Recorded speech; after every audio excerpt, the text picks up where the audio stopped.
भाई सभी भाई है ना, राम राम भाई। भाई हम अमेरिका डोंकी खातर आए थे भाई, 4 जने बचे भाई हम। ठीक है भाई। भाई एक ब्रेड के पैकेट था हमारे पे, 5 दिन हो गए वही ब्रेड का पैकेट खाने हमने, बुरी हालत होगी भाई जमा गति।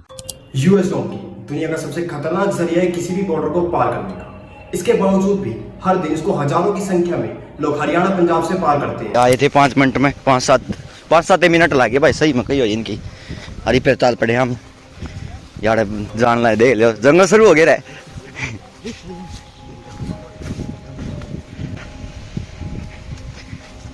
साल 2016 और 2017 में लगभग 10 से 15 लाख लोग पंजाब और हरियाणा से निकलकर यूएस से या तो काम की तलाश में गए या फिर वहां पर सेटल हो गए।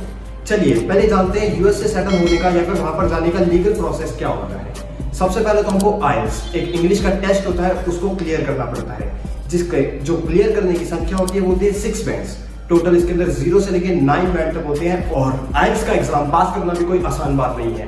जैसे कोटा अपनी जेईई और नीट की ट्रेनिंग के लिए फेमस है, वैसे ही आज की डेट में हरियाणा पंजाब में लगभग लाखों सेंटर खुल चुके हैं आइल्स के एग्जाम को क्लियर करवाने के लिए। और इसका फायदा उठाते हैं कुछ एजेंट। वो आपको कहते हैं कि हम आपकी 10,000 के अंदर वीजा भी लगवा देंगे, आपका आइल्स भी पार करवा देंगे।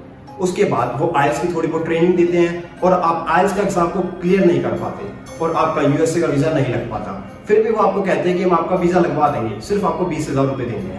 ऐसे करके वो आपको स्कैम में फंसा देते हैं। उसके बाद आपका रिफ्यूजल आता है और वो आपको सलाह देते हैं कि आप यूएस से जाएं, लेकिन डोंकी लगा करके। आपको बताया जाएगा कि आपकी इंडिया से लैटिन अमेरिका की डायरेक्ट फ्लाइट बुक करी जाएगी, आपको लैटिन अमेरिका में ट्रांजिट करना है और उसके बाद आपकी डायरेक्ट अमेरिका की फ्लाइट बुक की जाएगी। लेकिन महज ये सिर्फ एक जाल में फंसाने का तरीका होता है।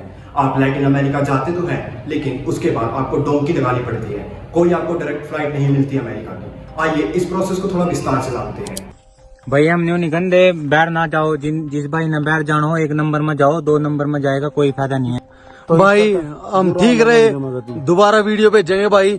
सभी भाई आता है भाई, मैं एक बात कहना चाहूँ भाई, डोंकी में कोई ना आई हो भाई, 1 नंबर में चले जाओ भाई, रास्ता भी नहीं पता। चलो।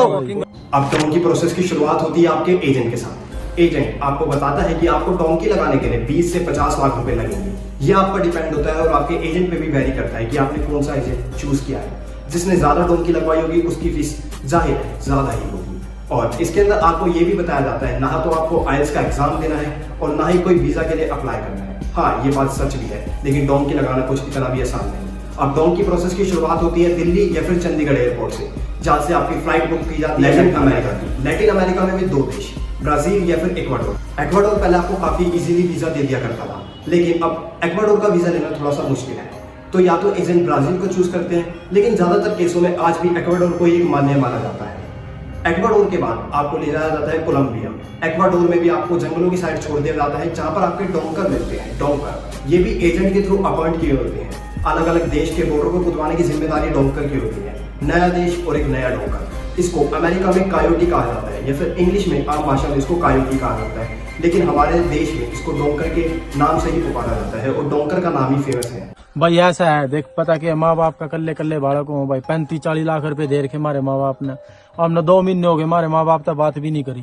भाई देख, कोई बंदा अगर बीमार हो गया नहीं, एक बंदा आगा इनका, एक बंदा पीछे, बीमार हो गया नहीं चलेगा, दिल्ली गोली ठोका भाई, आगा नहीं जाने देंगे जमा भी। अब आपको इक्वाडोर से कोलंबिया लेके जाया जाएगा बाय लैंड। यहाँ से आपको कोई डायरेक्ट फ्लाइट अमेरिका की नहीं मिलती। यहाँ से ही शुरू होता है मेन सफर। कोलंबिया के बाद आपको पार करने होते हैं पनामा के जंगल, और यहीं पर आपको पता चलता है कि आपने 20 से 50 लाख रुपए देकर क्या आफत बोल ली है, क्योंकि इस सफर तक आपको पहुंचते पहुंचते आप जंगलों में पड़ी हुई लाश देखते हो और आप गिव अप कर देते हो। और पनामा या फिर लैटिन अमेरिका के जंगलों में गैंगस्टर, स्मगलर, ड्रग डीलर, इनका भी काफी ज्यादा खतरा होता है। मान लीजिए अगर आप इनसे बच भी गए तो आप इतना लंबा सफर कैसे पार करेंगे? रातों की नींद, भूख, प्यास और घना जंगल, सिर्फ आपको चलना पड़ता है। कदम कदम पर या तो जंगली जानवर मिलते हैं या फिर ड्रग माफिया, और उसके बाद तो मिलती है तो सिर्फ लाशी, जो कि उन्हीं इमिग्रेंट्स की होती है जो यूएस से जा रहे होते हैं इलीगली बॉर्डर को कूद कर। हमारे गले इन बीच में कोई डोंकर नहीं आया भाई, हमने कोई रास्ता दिखाया था, खुद चलते रहे भाई। बीच में भाई हमने लाश भी देखी, एक बंदा नदी कंठारे पड़ा था, उसके बाल लंबे थे, कड़ा पैर रहा था हाथ में। हाँ, स्मेल हो रही जो इस भाई ने बताया हुआ है, इस टाइम कितने दिन पीछे था? बस इतना थोड़े दिन पीछे था भाई। हाँ, बस होगा हफ्ते का फर्क होगा। हाँ, इसके पीछे पीछे चल रहे थे। वो तो फिर हफ्ता बाद तो और भी सड़की होगी। हाँ, सड़े स्मेल आ रही थी भाई, पूरी जमानी देखी भी नहीं जाओ थी। तो फिर वह हमने कहीं देखी अपना वहाँ तक चल दिए थे भाई। अब चलिए, अब आपने पनामा के जंगलों को पार भी कर लिया, लेकिन ये सफर अभी खत्म नहीं हुआ है। ये सफर 2 रूटों में डिवाइड हो जाता है इसके बाद। या तो आप land by land border cross कीजिए, या फिर आप नदी के सहारे आगे अमेरिका तक जाएंगे। लेकिन ज्यादातर एजेंट नदी वाला रास्ता चूज करते हैं, क्योंकि जो लैंड बॉर्डर होते हैं आज के टाइम में वो काफी ज्यादा डिफिकल्टी हो। जो व्यक्ति वहां पर टूरिस्ट वीजा पे हैं, उनका इंडियन पासपोर्ट देखकर उनको डिपोर्ट भी कर दिया जाता है, या फिर उनको बॉर्डर पर काफी सारे सवाल जवाब पूछे जाते हैं। ऐसा कहना है हमारे पैसेंजर परमवीर, जो कि एक ट्रैवल ब्लॉगर है। मैं बोला कि भी आप लोग मेरे को ऐसे ट्रीट क्यों कर रहे हो, इसके पीछे क्या रीज़न है? क्या मेरा इंडियन पासपोर्ट है, या आप यूट्यूबर है ये देख के आप ऐसे कर रहे हो? तो उसमें से एक आदमी बोला कि भी इंडियन हो तुम, इंडियन पासपोर्ट है इसलिए, एक इमिग्रेशन वाला बोला। फिर वो इधर उधर हो गए, उन्होंने बात चेंज कर दी। फिर दोबारा उनके बॉसेस के फ़ोन आ रहे हो, अपने बॉस को फ़ोन मिला रहे। फिर वो मेरे को बोले कि भी ना एप्लीकेशन भरनी पड़ेगी निकारागुआ आने के लिए। वो बस में बैठे लोग यूरोपियन 30-40 आदमी जितने भी थे, उनने एप्लीकेशन तो गया, वो बस से ही नहीं उतरे, वो सीधा गए देश में। उनके पासपोर्ट ठक ठक ठक स्टैंप हुए। अब पनामा से आपको एक बोट में बिठा दिया जाएगा, जो कि बोट आपको छोड़ेगी मैक्सिको के तट तक। और इस बोट का सफर काफी ज्यादा मुश्किल होता है, क्योंकि एक बोट में 25 से 30 लोगों को बिठाया जाता है, और जो बोट की क्षमता होती है महज में 10 से 12 लोगों की होती है।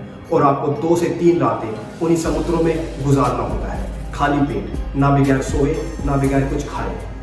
चलिए, अब आप मैक्सिको पहुंच गए हैं, और यहाँ पर एक और बार रोल आता है आपके एजेंट का। एजेंट अपने डोंकर को कहकर आपकी एक वीडियो बनाता है, जिसके अंदर आप कबूल करते हैं कि आप सक्सेसफुली अमेरिका में पहुंच गए हैं। एजेंट आपकी ये वीडियो आपके घर वालों को दिखाएगा। ऐसा वो एजेंट करते हैं जो क्लेम करते हैं कि हम आपके बच्चे को या फिर आपके सगे संबंधी को पहले यूएसए में भेजेंगे, उसके बाद ही आपसे फीस चार्ज करेंगे। अगर आपके घर वाले पेमेंट नहीं करते हैं तो आपका एजेंट डोंकर को कहकर आपको गन पॉइंट पे ही शूट करवा देता है। ऐसे करने से डोंकर का भी फायदा ही होता है, क्योंकि जो आपके बॉडी पार्ट्स होते हैं उनको डोंकर अमेरिका या फिर मैक्सिको के बाजारों में काफी ऊंचे दामों पर बेचता है। अमेरिका के एक्स प्रधानमंत्री डोनाल्ड ट्रंप, जिन्होंने 1911 माइल्स, जो कि अमेरिका और मैक्सिको की बॉर्डर की दूरी है, ये दुनिया के सबसे बड़ी बॉर्डर की दूरी में से एक है, इन पर दीवारों का निर्माण करवाया ताकि जो ये इलीगल इमिग्रेंट होते हैं उनकी संख्या कम कर सके और वो इन दीवारों को ना कूद सके। लेकिन डोंकर कहाँ मानने वाले हैं, वो कोई ना कोई रास्ता लगा ही लेते हैं और इन दीवारों को कूद जाते हैं। अब चलिए, फाइनली आप अमेरिका में एंटर कर चुके हैं। अब आपको क्या करना है? आपको किसी बड़े शहर में नहीं जाना है, आपको अमेरिका के अंदर ही उन जंगलों में इंतजार करना पड़ता है, क्योंकि आप अभी भी मेन सिटीज में नहीं पहुंचे हैं अमेरिका की, और आप इंतजार करते हैं बॉर्डर पुलिस का, कब आपको बॉर्डर पुलिस पकड़ेगी। जैसी बॉर्डर पुलिस आती है वो आपका पासपोर्ट, आपके जो भी डॉक्यूमेंट्स होते हैं उनको सीज करती है, आपके मोबाइल फोन को सीज करती है और आपको ले जाती है रेफ्यूजी कैंप के अंदर। और इन रेफ्यूजी कैंप पर अमेरिका की सरकार काफी मोटा पैसा खर्चा करती है। ऐसा क्यों, आगे हम जानेंगे। अब इसके बाद प्रोसेस वापसी शुरू होता है आपके एजेंट का। आपका एजेंट एक लॉयर अपॉइंट करवाता है असाइलम प्रोसेस के लिए। असाइलम एक प्रोसेस होता है जिसके थ्रू जो आपका लॉयर होता है वो अमेरिका की कोर्ट में ये सिद्ध करता है कि जो मेरा क्लाइंट है, जो अमेरिका में इलीगली इमिग्रेंट बनकर एंटर हुए हैं, उनको उनके देश में कोई खतरा था, इसीलिए उनको यह जरूरी कदम या फिर यह खतरनाक कदम उठाना पड़ा। अगर आप कोर्ट को कन्विंस करने में सफल होते हैं तो आपको अमेरिका की असाइलम मिल जाती है, और जो व्यक्ति इनको कन्विंस करने में नहीं सफल हो पाते उनको वापसी इंडिया डिपोर्ट कर दिया जाता है। आप इस क्लिप को देख सकते हैं।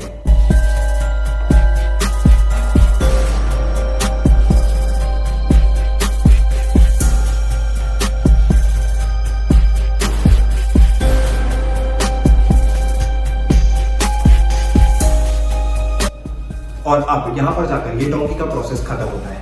अब सबसे बड़ा सवाल ये उठता है कि अमेरिका इन इलीगल इमिग्रेंट्स को अलाउ ही क्यों करता है, क्यों इनके रेफ्यूजी कैंप पर इतना बड़ा अमाउंट स्पेंड करता है। इसके पीछे भी एक बहुत बड़ा कारण है। इनडायरेक्टली अमेरिका को इससे बहुत बड़ा मुनाफा होता है।